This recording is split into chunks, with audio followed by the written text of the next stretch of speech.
자, 사상 처음으로 감사원장에 대한 이 탄핵안이 국회를 통과를 했습니다. 동시에 이창수 서울중앙지검장을 비롯해서 검사 3명에 대해서도 탄핵안이 통과됐죠. 이번 탄핵안을 주도한 민주당 목소리를 먼저 듣고 이야기를 이어가겠습니다. 최재 감사원장은 감사원의 독립성, 중립성, 공정성을 포기했고 윤석열 용산 대통령의 국정 운영 지원 기관으로서의 역할에만 충실을 했습니다. 헌법과 법률이 정한 원칙을 지키지 않은 행위에 대해 탄핵으로 책임을 묻는 것은 너무나 당연한 조치입니다. 총 투표수 192표 중 가 188표, 부 4표로서 가결되었음을 선포합니다. 자, 일단요, 우리가 이 일이 있을 거라고 다 얘기를 하고 있었지 않습니까? 최재 감사원장, 이 감사원의 독립성에 위배를 초래했다는 입장을 밝혔는데 이번 탄핵안 통과 야권 주도로 이루어졌습니다. 본회의에서 국민의힘 의원은 빠지고요, 이 범야권 의원들만 참석을 했습니다. 4명의 탄핵안에 대해서 모두 180표 이상 찬성표가 나왔습니다. 박성민 최고께서 탄핵이 통과된 건 어떻게 일단 이걸 봐야 되는 겁니까?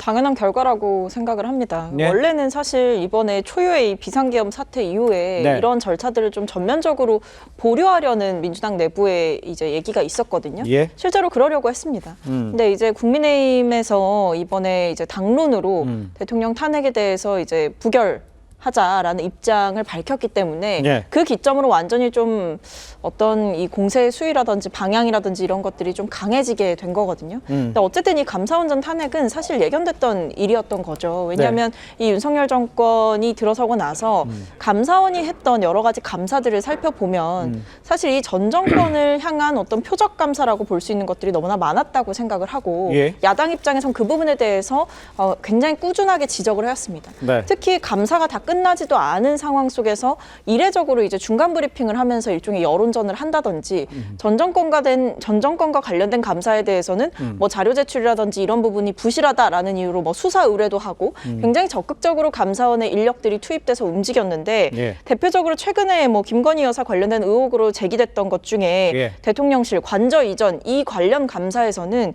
무려 7차례 감사 기간을 연장하기도 했고 뭐 1년 9개월 정도간에 끌다가 핵심적인 의혹은 결국에는 규명하지 못했죠. 그러니까 업체를 누가 추천했느냐, 누가 선정했느냐 이 부분에 대해서 뭐 기억이 나지 않는다라는 식의 이 대통령실 관계자의 말을 듣고 나서 네. 어떤 추가적인 요청이나 더 적극적인 움직임이 있었느냐 없었다라는 거고요. 심지어는 미등기된 채로 증축됐던 건물에 대해서는 뭐 규모가 작다, 예산이 별로 투입되지 않았다라는 이유로 감사를 건너뛰기도 했고요. 네. 그러니까 이런 부분들, 그러니까 이 감사 과정에서 뭐 여도 야도 할 수 있는데요. 감사원이 그 겨냥하는 칼끝이 과연 모두에게 공평했느냐라고 생각해 보면 그렇지 않았기 때문에 저는 이번에 탄핵의 과정은 정당했다라고 생각합니다. 알겠습니다. 박성민 최고위원의 이제 주장을 지금 쭉 들어오는데 이제 신지호 부총장께 이렇게 여쭤볼게요. 네. 앞에 우리가 얘기했던 윤석열 대통령의 계엄 이 상황을 띄고 그거 빼고 지금 말하는 이 감사원장과 검사 3명에 대한 탄핵 사유 네. 이게 에 대해서 적당했는지 여기에 대해서만 말씀해 뭐 주세요. 한마디로 표현하면 무고 탄핵입니다, 이거. 예. 그러니까 민주당이 최재 감사원장을 탄핵하겠다라고 공표를 할 때 네네. 첫 번째 사유로 국회 답변 과정에서 위증을 했다. 근데 그 나중에 탄핵 소추 그 결의안을 보니까 뭘 위증했는지 아예 없어요. 뭘 위증했는지 없습니다. 그 정도로 날탕이고 부실한 이런 건데, 저 최재 감사원장을 임명한 사람이 누구죠? 문재인 대통령이에요. 네.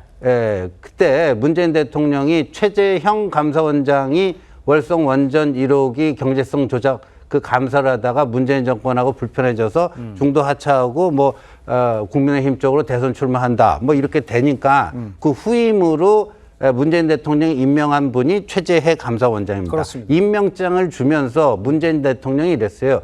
73년 감사원 역사에서 최초의 감사원 출신 감사원장이 나와서 참 뿌듯하다. 네. 뭐 이렇게 잘해주기 바란다. 근데 전 정권에 대한 거를 뭐 표적 감사를 한다 이게 사유인데 그게 솔직한 얘기예요. 그 무슨 위증이나 이런 건 다 핑계고요. 네네. 그런데 이렇습니다. 우리가 보통요. 예. 공직자들 무슨 처벌받을 때 보면 몇 년 전부터 이게 직권남용 혐의 굉장히 무겁거든요. 그렇죠. 네, 직권남용 혐의. 근데 저 탄핵 소추권도 국회의원의 직권이에요. 저거 남용하고 있거든요.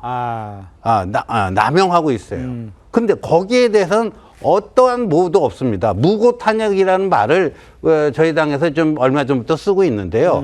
이게 무고를 해갖고 무고한 게 입증이 되면 그 사람들 엄벌에 처합니다. 중죄예요. 예. 엄벌에 처해요. 근데 이거 탄핵해 보면요. 그때 뭐 장관도 그랬잖아요. 헌재하고 9대0으로 그냥 예. 근데 무슨 책임을 졌죠? 민주당 의원들이요. 예. 그래서 앞으로 이것도 제도 개선은 굉장히 중요한 숙제입니다. 네. 탄핵 소추권을 그런 식으로 오남용하는 거는 본인들의 자유로운 선택이지만 네네. 그 결과가 잘못됐을 때는 응분의 책임을 지도록 제도 개선이 돼야 됩니다. 알겠습니다. 탄핵 소추가 남용되고 남발되는 것에 대해서 제도적으로 개선해야 될 필요도 있다라는 얘기를 해줬습니다만 그거와 별개로 이번 탄핵에 대해서는 탄핵에 대해서는 어떻게 생각합니까? 감사원장과 검사들의 탄핵. 글쎄요, 조금 더 신중했어야 되지 않느냐 하는 생각입니다. 네네. 어쨌든 그동안에 대통령이 계엄을 얘기했을 때의 부분도 뭐 무자비할 정도의 많은 탄핵이 남발됐다라고 네. 하는 부분들이 이제 원인이 되었다라고 하는 부분이 있는데 물론 이제 실제로 전 정권에 대한 감사는 아주 세게 하고 네. 현 정부는 봐주식으로 한다라고 하는 부분에 대해서는 사실은 비판을 당해야 돼요. 그런 부분이 있고 문제 제기가 필요합니다. 그럼에도 불구하고 감사원은 독립기관이기 때문에 예. 사실은 감사원장에 대한 탄핵은 조금 더 신중했어야 되지 않느냐 하는 거고요. 네. 그러나 검사 부분에 대해서도 마찬가지입니다. 뭐 예를 들어서 하필 왜 이재명 대표 재판과 연관된 혹은 그 주변에 대한 문제에서 집요하게 그 검사들을 파고들어서 네. 하느냐. 그동안에 이제 민주당이 만들어 놨던 공수처라든지 이런 부분에 대해서는 제대로 활용도 하지 않고 폐기 처분하듯이 하고 이제 그런 것에 대해서 너무 지나치게